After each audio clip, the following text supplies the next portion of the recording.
My name is Taylor Brennan. I'm 39. Last Tuesday at 6:14 a.m., I stood in the driveway of my dead mother's house, the house I grew up in, the house with the yellow shutters she painted herself, watching my stepmother Lisa load my furniture into a budget rental truck while my father held my arm to keep me from intervening. Dad, that's Mom's oak table, the one from her grandmother. My voice cracked. It's Lisa's table now, he said. His grip tightened. The bank owns this house, Taylor. Lisa bought it at foreclosure, fair and square. Foreclosure?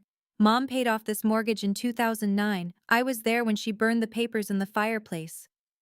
Lisa appeared in the doorway, holding Mom's jewelry box, the rosewood one with the dancing ballerina inside. She smiled at me. It wasn't warm. Your mother lived beyond her means, sweetheart. She took out a reverse mortgage in 2018. $340,000. Never told you because she was ashamed.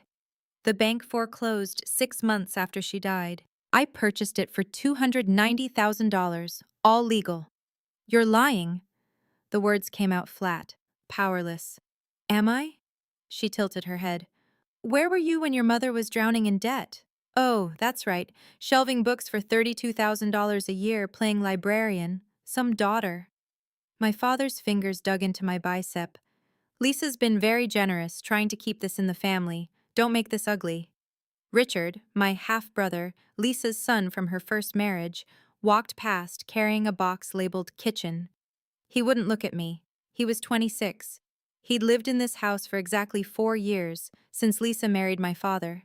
I'd lived here for 22 years before college. Dad, please, just look at the documents. Let me see the reverse mortgage papers. Lisa laughed. It sounded like ice cracking. Darling, you're not entitled to private financial documents. The bank has copies. My lawyer has copies. That's all that matters. She descended the porch steps, jewelry box tucked under one arm. You should go now, before the locks get changed at 9 a.m. Wouldn't want you arrested for trespassing. Before I go on, if stories about standing up for yourself mean something to you, please hit like and subscribe and tell me in the comments where you're watching from right now and what time is it there. I didn't leave. I walked past my father. He let me go, finally, and went inside. The living room was already empty. Pale rectangles on the walls where Mom's paintings had hung. I climbed the stairs to my old bedroom. They'd taken my bed, my bookshelf, even the curtains. But in the closet, pushed all the way back, was a cardboard box I'd forgotten about. I pulled it out. On top, a stack of birthday cards from Conversations Anderson. Conversations, that's what everyone called her, never just Connie. She'd been Mom's best friend since college, my unofficial godmother. She died 8 months ago, 3 months after Mom. I'd been so buried in grief I'd missed her funeral, sent flowers, felt like garbage about it.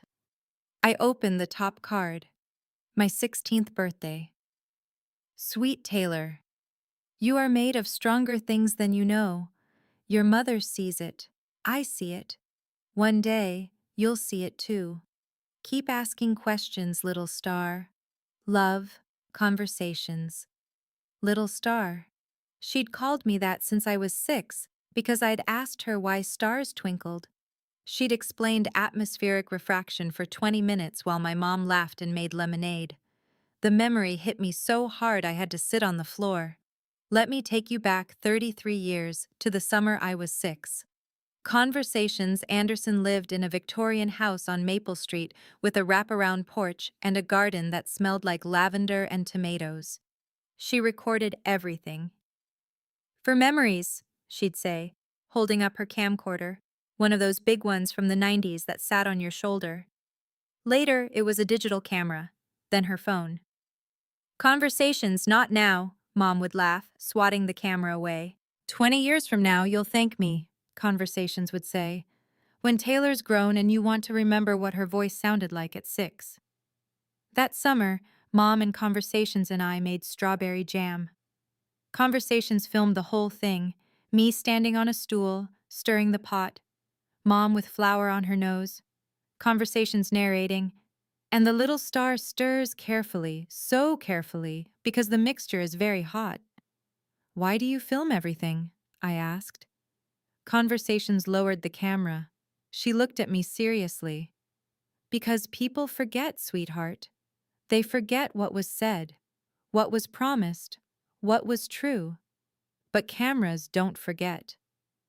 That's morbid, Connie, Mom said, laughing. That's practical, Rose, Conversations shot back. Years later, I was 15. Conversations filmed my mom's 50th birthday party. My dad was there. He'd been divorced from Mom for 3 years by then, but they were civil. He brought his new girlfriend, Lisa.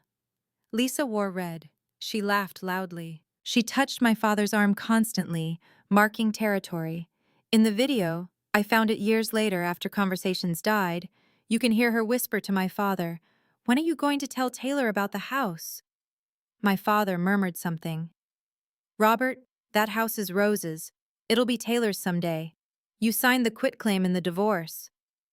"I know what I signed," my father said, irritated. The camera kept rolling. Conversations filmed the cake, the candles, Mom blowing them out, me beside her, both of us wishing.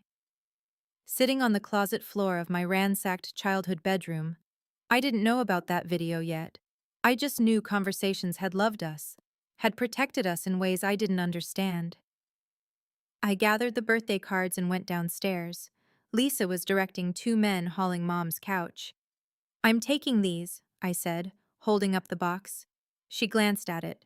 "Cards? Fine. Trash anyway." I walked out. My father was sitting in his Tesla, windows up, eyes closed. He didn't watch me leave. 3 days later, I got the first phone call. I was at work, Riverside Middle School Library, where I'd been the media specialist for 6 years. I was helping a 7th grader named Marcus find primary sources for his history project when my phone buzzed. "Dad." I let it go to voicemail. 30 seconds later, "Lisa." I excused myself, stepped into my office, barely bigger than a closet, crammed with outdated encyclopedias and a desk I'd bought myself. The voicemail from Dad. "Taylor, we need to talk about your behavior Tuesday morning. Lisa's very upset.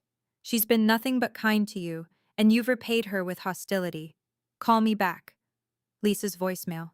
"Taylor, this is Lisa. I'm sorry you're struggling with your mother's choices, but harassing me won't change the facts. The house is mine, legally. If you continue to show up unannounced, I'll have no choice but to pursue a restraining order. I hope we can move past this." I sat at my desk for 11 minutes. I know because the bell rang for third period. That afternoon, my father showed up at the school. I was reshelving returns when Principal Dennings appeared. "Taylor, your father's here. He says it's urgent." My stomach dropped. Dad never came to my work.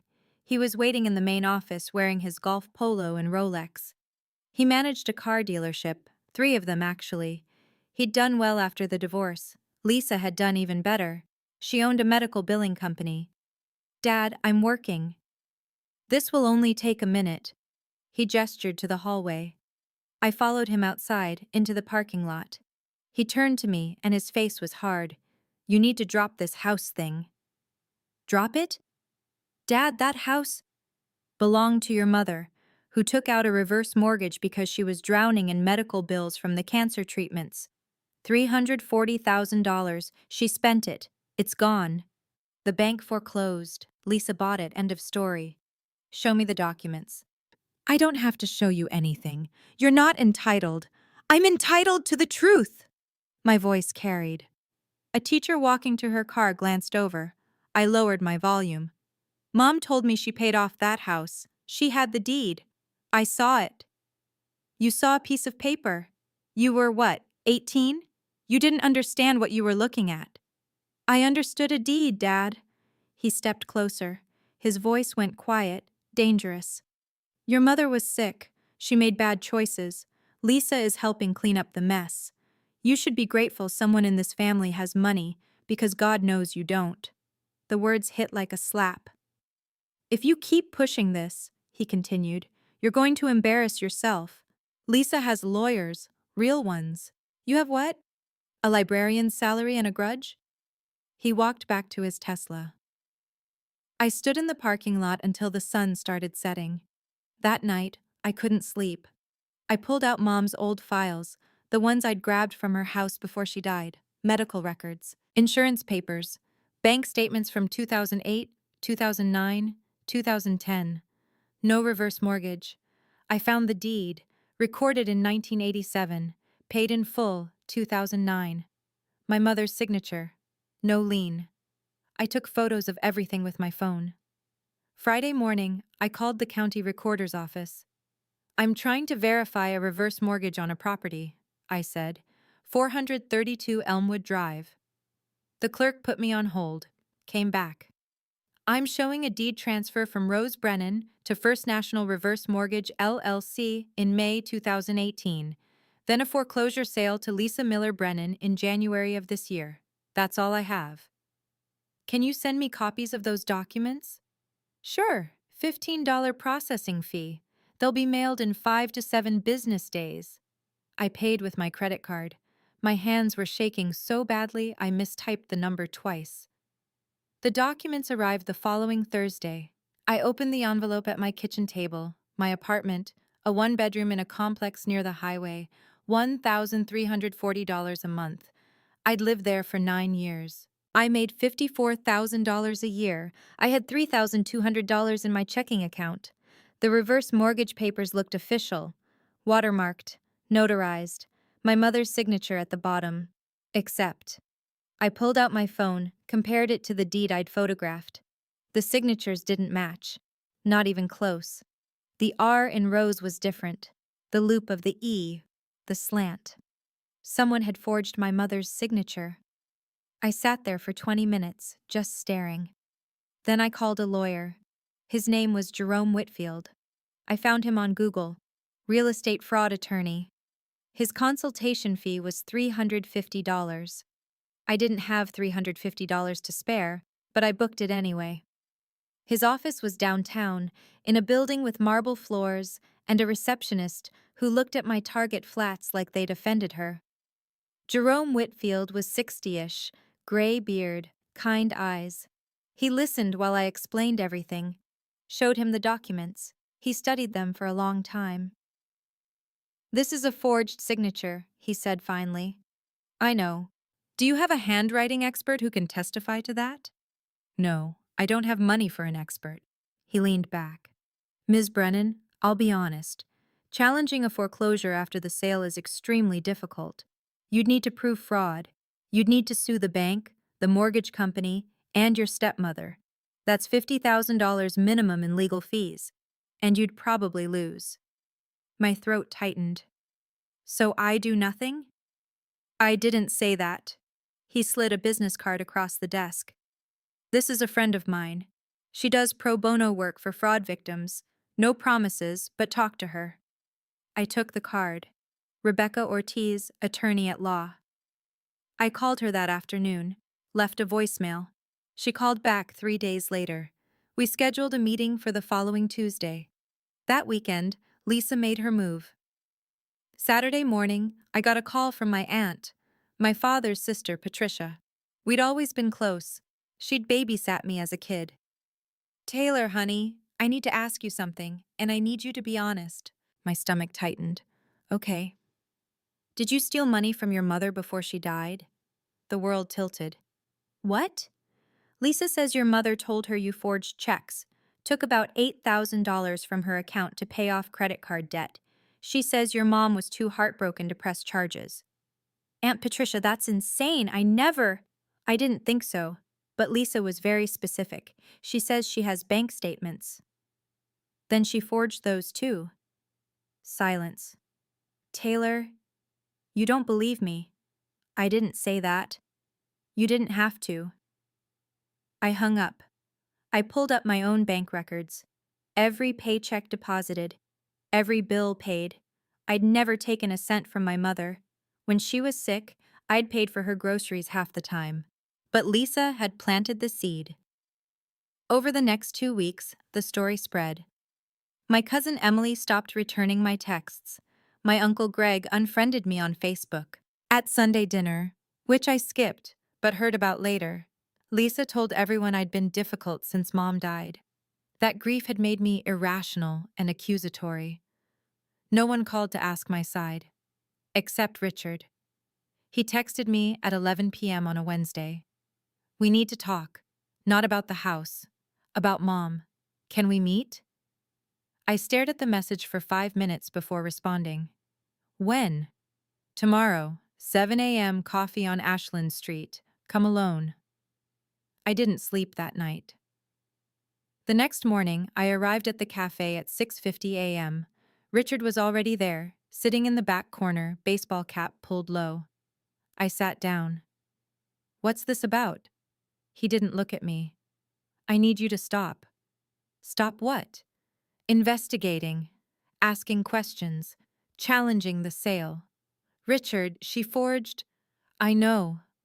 His voice was barely a whisper. I froze. "You know?" "I know my mother's handwriting. I've seen your mom's signature. They're not the same." He finally looked up. His eyes were red. "But if you keep pushing this, she'll destroy you. She's already destroying you. The family thinks you're unstable. They think you stole money. In 6 months, they won't even return your calls." "So I let her steal my mother's house?" "It's not your house anymore, Taylor. It's hers. The sale went through. It's done." "You don't care?" He stood up. "I care that my mother is dangerous when cornered, and you're cornering her." He left a 10 on the table. "I'm warning you as a friend.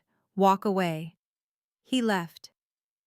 I sat there until my coffee went cold. That afternoon, I met Rebecca Ortiz. She was younger than I expected. Early 40s, sharp suit, sharper eyes. Her office was smaller than Jerome's but warmer. Photos of her kids on the desk. I told her everything, showed her the documents. She examined them carefully. "This is fraud, clear fraud, but your stepmother's smart. She ran this through legitimate channels. The foreclosure happened, title transferred. Legally, she owns the house now. So there's nothing I can do?" "I didn't say that." She leaned forward. "Here's what I need. Proof your mother didn't take out this mortgage. Medical records showing she was hospitalized or incapacitated when these papers were allegedly signed. Witnesses who can testify to her mental state. Anything that establishes she couldn't have or wouldn't have signed these. She died 2 years ago. Most of her friends are dead or moved away." "What about family?" I laughed bitterly. "They think I'm a thief." Rebecca studied me. "Do you have anyone in your corner?" I thought of conversations. Dead 8 months. I thought of the box of birthday cards in my closet. "Maybe," I said. I went home and opened every card. Read every message. Conversations had written me 33 cards over the years. Every single one ended the same way. "Keep asking questions, little star." The last card, my 39th birthday, 6 months before she died, had a postscript. "P.S. If you're ever in trouble, really in trouble, remember, I've been recording for 40 years. Everything I know is safe. Mr. Patterson will know what to do." Mr. Patterson. Leonard Patterson. Conversations lawyer. I looked him up. Still practicing. Office on Riverside Avenue. I called Friday morning. His secretary said he could see me Monday at 4 p.m. Monday couldn't come fast enough. But Sunday, Lisa made sure I knew she was watching. I was at the grocery store, Safeway on Hamilton Street, when I saw her. She was in the produce section with my father and Richard, picking out avocados like a normal family. I grabbed my cart, tried to leave. "Taylor!" Lisa's voice carried across the store. Heads turned. I stopped, turned around. She walked over, smiling. My father and Richard stayed back. "How are you, sweetheart? We've been worried." "I'm fine." "You look tired. Are you sleeping?" "I'm fine," I repeated. She lowered her voice, leaned in close. "I heard you've been talking to lawyers. That's such a waste of money, Taylor. Money you don't have." Her smile never wavered. "I really hope you're not going to make this ugly. Your father's been so stressed. His blood pressure's up. I'd hate for something to happen to him because you can't let go." My hands tightened on the cart handle. Is that a threat? It's concern. She touched my arm. I pulled back. Families should support each other, not tear each other apart. Don't you think? I didn't answer. I left my cart in the aisle and walked out. In the parking lot, I sat in my car and cried for the first time since Mom's funeral. Monday, 4 p.m., I walked into Leonard Patterson's office. He was 70 at least, white hair, suspenders, old school. His office smelled like leather and pipe tobacco. "Ms. Brennan," he said, standing to shake my hand. "Conversations spoke of you often." Just hearing her name made my chest tight. "She left me a message, in a birthday card. She said you'd know what to do if I was in trouble." He nodded slowly, sat down. "She told me you might come. She hoped you wouldn't have to." "What do you mean?" He opened his desk drawer, pulled out a sealed manila envelope. Thick, my name written on the front in Conversation's handwriting. "She left this with me 2 weeks before she died. Instructions were clear. If you came asking, I was to give it to you. If you never came, I was to destroy it after 5 years." He handed it to me. My hands shook. "What is it?" "I don't know. She didn't tell me, but she said it would be enough." I stared at the envelope. Didn't open it. Not yet. "There's more," Mr. Patterson said. He pulled out a business card. "This woman called me 3 days ago, said she's representing you in a fraud case against your stepmother, Rebecca Ortiz?" "Yes." "Conversation set up a legal fund. $25,000. It's yours. For attorney fees, expert witnesses, whatever you need." I couldn't breathe. "She knew?" "She knew your stepmother. She'd known her for 4 years since she married your father. Conversations didn't trust her. Didn't like how she talked about your mother. Didn't like how she looked at your father's money." He paused. "Conversations started recording every family gathering after that. Every holiday, every birthday, every casual visit. For memories, she'd say. She was gathering evidence. She was protecting you." I looked down at the envelope in my hands. "Open it when you're ready," Mr. Patterson said gently. "And when you do, call Rebecca. She'll know what to do with it." I drove to the library, my library, the one where I worked. It was 5:30 p.m., closed. I had keys. I let myself in, went to my office, locked the door. I sat at my desk and opened the envelope. Inside, a letter and a USB drive. The letter was in Conversation's handwriting, dated 3 months before she died. I read it. "Dear little star, if you're reading this, then I'm gone, and Lisa is doing exactly what I knew she would do. I'm sorry I couldn't stop this while I was alive. I tried, Taylor. I talked to your father. I talked to your mother. But Lisa doesn't hear reason. She only hears documents. Do you remember when you were 6 and we made strawberry jam and you asked me why I filmed everything? I told you cameras don't forget. I meant it. For 4 years I recorded every family gathering, every Christmas, every Easter, every birthday, every casual Sunday dinner. I recorded Lisa talking about your mother's house. I recorded her telling your father how valuable it was. I recorded her pressuring your mother to put her on the deed, just in case. I recorded your mother refusing. I recorded the Thanksgiving dinner where Lisa told Richard, and I quote, 'That house will be ours eventually. Rose is sick. She won't last another year. And Robert's too sentimental to fight his own daughter, so we'll have to be creative.' I recorded her researching reverse mortgage fraud. She Googled it at my house, didn't know I had security software that logs searches. I saved the screenshots. I recorded the conversation where she told your father she'd handled the house situation, and he said, 'I don't want to know how.' Everything is on this USB drive. 40 hours of footage, audio transcripts, time-stamped. I've labeled the important files. The original reverse mortgage documents, the forged ones, were notarized by a woman named Sandra Kimball. I tracked her down. She's a notary at Lisa's medical billing company. I have her employment records. She was working the day those papers were allegedly signed. but the notary log shows she was in Chicago at a conference. I have her plane tickets. Your mother never signed those papers, Taylor. She never took out a reverse mortgage. She died with that house paid off, just like she told you. The USB also contains your mother's original will, the real one. She left the house to you. Lisa had your father pressure her to change it, but your mother refused. The will is with Rebecca Ortiz now.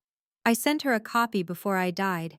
I couldn't protect you while I was alive without destroying my friendship with your father, without causing a rift that would have hurt your mother in her final months.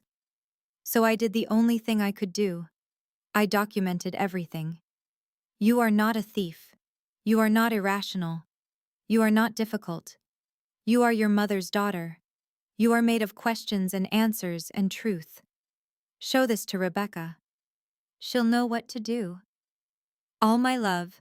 Conversations PS. The legal fund should cover most of the costs, but if you need more, there's an account at First Federal Bank under your name. $50,000. I've been saving for 15 years. It's yours. For your future, for your fight, for your freedom. I read the letter 3 times. Then I opened my laptop, plugged in the USB drive, and watched. Conversations had organized everything. Folders labeled by year, by event, by person. I clicked on Lisa, damning evidence. The first video was from Christmas 2019. Lisa and Richard in Conversation's kitchen, Lisa holding a glass of wine. How's the house situation? Richard asked. Patience, Lisa said, smiling. Rose is deteriorating. 6 months, maybe less. Once she's gone, we move. What about Taylor? What about her? She's a librarian. She makes nothing. She can't fight us. I watched 15 more videos. Lisa discussing the house. Lisa researching foreclosure fraud. Lisa coaching Richard. If Taylor asks, you know nothing. I watched the video from Mom's last birthday. Lisa whispering to my father. I've found a notary who'll backdate the papers. She owes me a favor. My father. I don't want to know the details. Lisa. You don't need to, just trust me. I sat in that dark library office until 11 p.m., watching my stepmother plot to steal my inheritance. When I finally left, I didn't cry. I didn't scream. Something had hardened inside me, something cold and clear. The next morning, I called Rebecca Ortiz. I have evidence, I said. We met that afternoon. I brought the USB drive, the letter, everything. Rebecca watched 3 videos, read the letter twice, then she looked at me. This is airtight. We can not only void the foreclosure, we can press criminal charges. Fraud, forgery, conspiracy. How long will it take? Months? Maybe a year. They'll fight. Lisa has money. So do I now. I told her about the legal fund, the bank account. Rebecca smiled. Then let's fight. Over the next 8 weeks, Rebecca filed motions, subpoenaed documents, deposed the notary, Sandra Kimball, who broke down in 20 minutes and admitted Lisa had paid her $5,000 to backdate the paperwork. Lisa hired a lawyer, a big one. He tried to block the evidence, claimed the videos were inadmissible. Judge Martinez disagreed. She allowed everything. Lisa tried to settle, offered me $100,000 to walk away. I said no. She increased it to $200,000. I said no. She called me, screaming, "You're destroying this family. You destroyed it when you forged my mother's signature." She hung up. My father called next. "Taylor, please. Lisa made mistakes, but she's trying to make it right. She's trying to buy my silence. She's trying to avoid a public scandal. Think about Richard. Think about me. I have been thinking about you, Dad, for 39 years. I'm done." He hung up. The trial date was set for November 15th, but the climax came earlier. October 23rd, Tuesday afternoon, 2:47 p.m. I was at the Walgreens pharmacy counter on Riverside Boulevard, picking up a prescription for migraine medication, something I'd been taking since the stress started. There were 8 people in line behind me. The pharmacist, Danny Chen, knew me. "I came in once a month," he smiled. "Hey, Taylor. Usual?" "Yeah." Thanks. He scanned my insurance, printed the label. Behind me, a voice. Well, look who it is. I turned. Lisa. She was 3 people back in line, holding a paper bag. My stomach dropped. Hi, Lisa. Picking up more pills? Her voice was loud, pointed. Seems like you're here a lot lately. Danny glanced at her, then at me. I kept my voice calm. Just my prescription. Right. Your prescription. She stepped forward, out of line. How many prescriptions are you on now, Taylor? 3? 4? The people in line were staring. Lisa, this isn't… Because I've been worried. She turned to the line, performing. My stepdaughter's been under a lot of stress lately, making accusations, saying terrible things about our family, and I can't help but wonder if she's… You know. She tapped her temple. Not thinking clearly. Danny's smile faded. Ma'am, I need you to step back. Lisa ignored him. She leaned on the counter, stage whispering to him. Between you and me, I think she's drug-seeking. Doctor shopping, maybe. You might want to check her records. The line went silent. My face burned. My hands shook. But I didn't yell. I didn't defend myself. I just looked at Danny and said quietly, Can I have my prescription, please? Danny's jaw tightened. He looked at Lisa.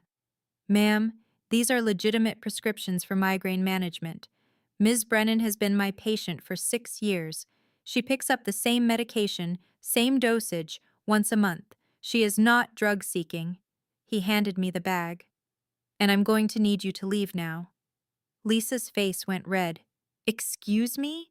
You're disrupting the line and making false accusations about another customer. Please leave. I'm a customer too. Not anymore. Please leave or I'll call security. Lisa stared at him, then at me. Her eyes were furious. She grabbed her bag and stormed out. The line stayed quiet. Then an older woman behind me touched my shoulder. Honey, are you okay? I nodded, paid, left. In my car, I sat for 10 minutes, hands gripping the wheel. That night, I called Rebecca. She's unraveling, I said. Good, Rebecca said. Let her. 3 weeks later, November 15th, we went to court. Except we didn't, because Lisa settled the day before. Rebecca called me at 7 a.m. She's dropping everything. The house reverts to your mother's estate. You inherit it. She pays your legal fees. She signs a statement admitting the reverse mortgage was fraudulent. Why? Because Judge Martinez made it clear she was going to allow the video evidence. And Lisa's lawyer told her she'd lose, badly, and face criminal charges. What about criminal charges? The DA's reviewing the case. Sandra Kimball's already pleading guilty to notary fraud. Lisa might face charges too. I sat on my bed, phone pressed to my ear, and felt nothing. Taylor, you still there? I won? You won. I didn't cry. I didn't celebrate. I just said, thank you. The paperwork took 2 more weeks. On December 1st, I got the keys to my mother's house. I walked through the empty rooms. Lisa had taken the furniture, but she'd been ordered to return anything that belonged to my mother originally.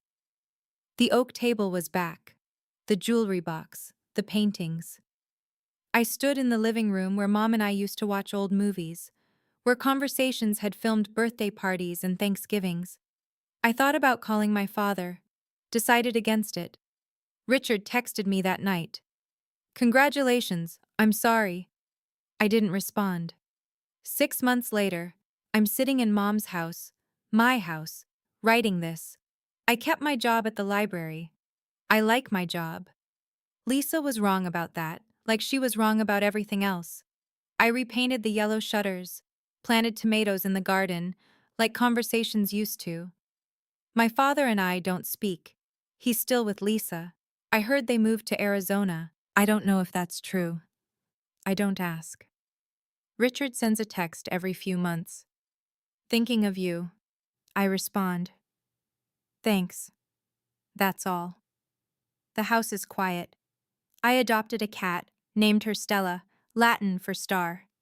Some nights I watch conversations videos, not the damning ones, the happy ones. Mom laughing, me blowing out candles, conversations narrating, and the little star makes a wish. I visited Conversation's grave last month, brought daisies, her favorite.